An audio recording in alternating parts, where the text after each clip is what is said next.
Open Orphan is a niche CRO, that's a contract research organisation which provides support to the pharmaceutical, biotech and medical sectors.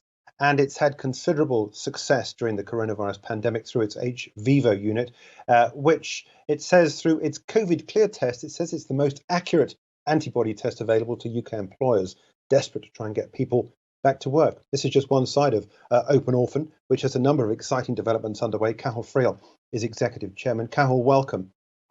We last spoke face to face before the coronavirus really got going back beginning of February, I think it was. A lot of water has passed under the bridge. I know that at that point you were then talking about the restructuring of Venn and hVIVO, your two main units. Explain where you are now with everything and, of course, the developments that have happened over the last 3 months. Jeremy, it's a pleasure. Thank you for having me on. Yeah, in the short 3-4 months since we last spoke, a lot has happened for all of us, economy-wise, world-wise, but particularly in Open Orphan. We acquired hVIVO, and it's turned out hVIVO is almost a treasure trove, or to quote some of the bigger fund managers, a little gold mine. You're right, we've got antibody testing. That's something you and I never dreamt of. We met in February, and we're rolling that out. Antibody testing, we do 3,000 tests a day. That was launched just last week, and it's having spectacular pickup. Separately, again, COVID related, we announced in March, April, we're going to do coronavirus challenge study trials. And in recent weeks, we've announced that, that's taken shape. We completed a 12 million fundraise, which attracted huge interest from the institutions, many multiples oversubscribed.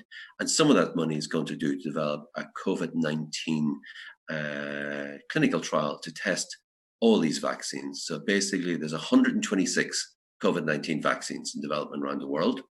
There's 20 real ones, and we know the proper nouns are in the paper every day, who the 20 real ones are. They're in the clinic, they're being tested.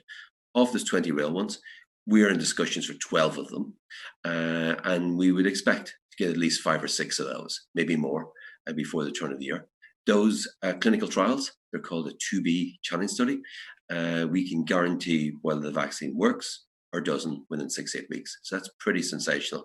We can help bring forward the end of this pandemic by speeding up the vaccine development. They're not cheap. They're going to be between $8 and $10 million a trial. But if we get 6 or 8 of those, that's a chunky bit of additional revenue. Separately, our lab services in hVIVO are growing very substantially. That's we've a lab that never did third-party work before. And a lot of small and mid-sized pharma are looking for access to a virology laboratory. But beyond that COVID work, we have a very traditional fixed business. The Venn business, we announced last week, a very large contract with a top 3 pharma company for vaccine work. Non-COVID vaccine work is traditional vaccine work. And that was announced last week. So that's a very nice piece of work. And again, it's non-COVID. And that's the integration of Venn. And then separately, in the last 3 months, we've announced 3 separate, quite large RSV contracts, a 3.2 million, a 3.5 million one, and a 7 million one kicking off later this year. They're all in the public domain. So taking those, I think we've got a pretty exciting piece of work in our hands. Absolutely. Let's pick up on the points you mentioned about the COVID testing that you're doing. Just to be clear, this is purely for corporates, is it? Are you working with the NHS at all?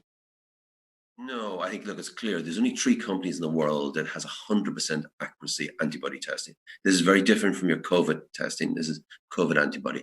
It must be 100% accurate. 1 is Roche, they're with the NHS. 2 is Abbott, 100% accurate. They're really going through the GP, private clients, private hospitals. And 3, the people we've got the kit and equipment in the UK from is Quotient, a smaller one. They're exact same machines. They are blood draws. You have to get a nurse to draw 5 mils of blood. They're not the little finger prick kits that have a terrible, and the MHRA just 10 days ago banned the fingerprint antibodies. But where we're going, we're helping Britain back to work. Our hVIVO clear test, which is the Quotient one, has 100% accuracy, and we're making that available to large employer groups, starting initially across Greater London. And the belief is there's between 15 and 20% of the population's antibodies. That means if employer identifies those people are safe to come back to work. They can't be infected, and they can't cause infection. My understanding, this is based in Whitechapel, is that right? Are you expecting to see more centres opened up around the country so you can embrace some of the other larger cities around the UK? No, what we're trying to do is keep it centralized. The lab or kit we put in 3 weeks ago, and it's now up and running, can handle 3,000 tests per day. We can scale out to 6,000 tests per day. If you think of 3,000 tests a day, that's 1 million tests a year. And we put a second bit of kit in, we bring it up to 6,000. That's 2 million tests. That's a pretty good number. I say where we're really going is if we're testing people in the north of England, the blood can be shipped down overnight to us. We'll get the results back overnight. But because of the nature of the kit, it can transport for 7 days. It doesn't have to be cold chain. It doesn't have to be kept in the freezer. So even we provide tests, say, for instance, in Northumberland tomorrow, as long as we get it the next day, we'll have the results directly back to those employers within 24 hours. So there's no real incentive to help Ireland out, because my understanding is Ireland is starting antibody testing. No incentive for the company to join that and persuade Ireland to embrace open orphan?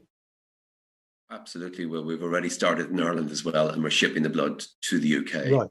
Again, okay. Ireland and UK are almost identical in all regards. The Roche have gone for the equivalent of the National Health Service here, and Abbott have gone into the private doctor clinics.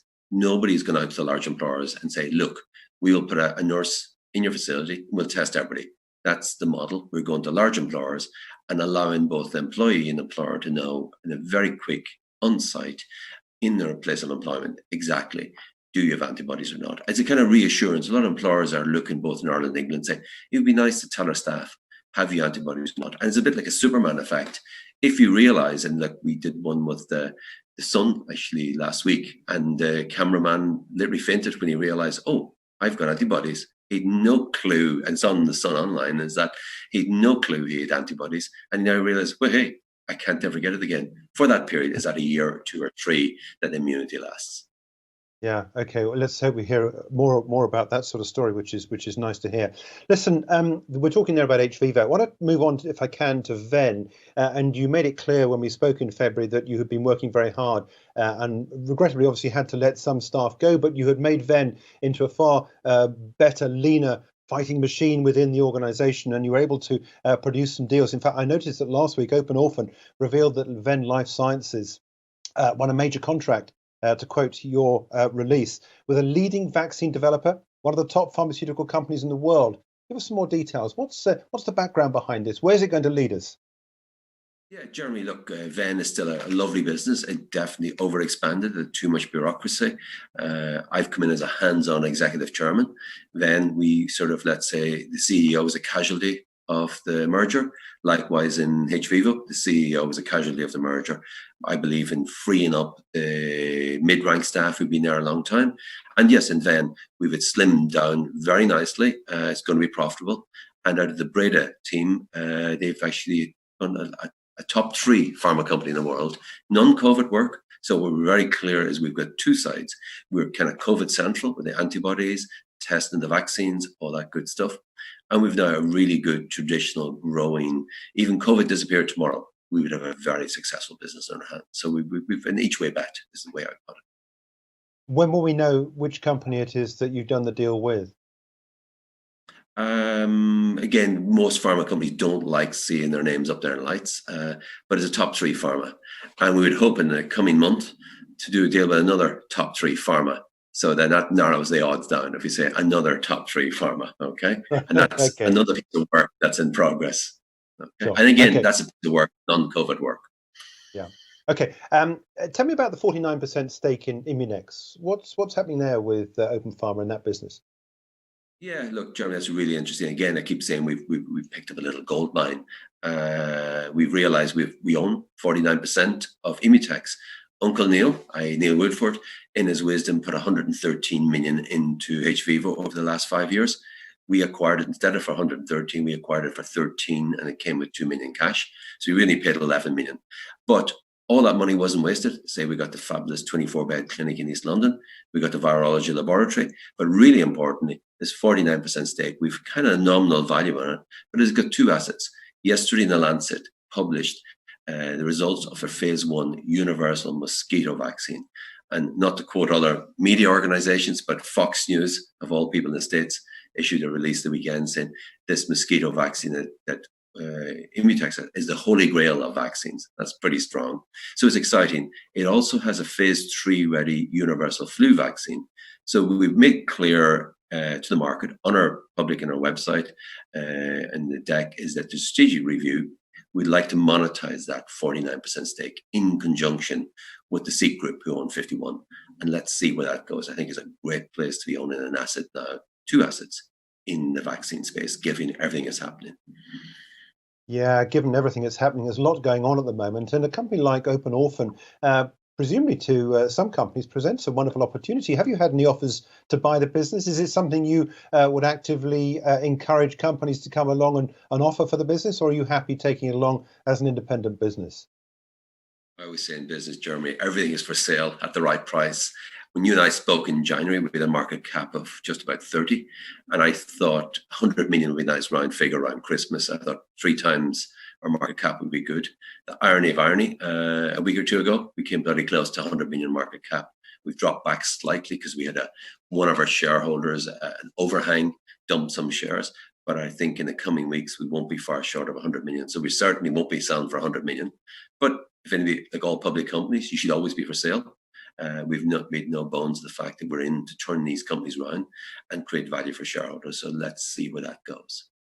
Well, let's bring up a share price chart just to illustrate what's been happening here. As you said, that big rise that we had, and when we spoke back in February, I think it was about 5.6 pence, and they had the top 16 and a quarter pence on the London Stock Exchange for Orphan. You talk about that little bit of a pullback you've had.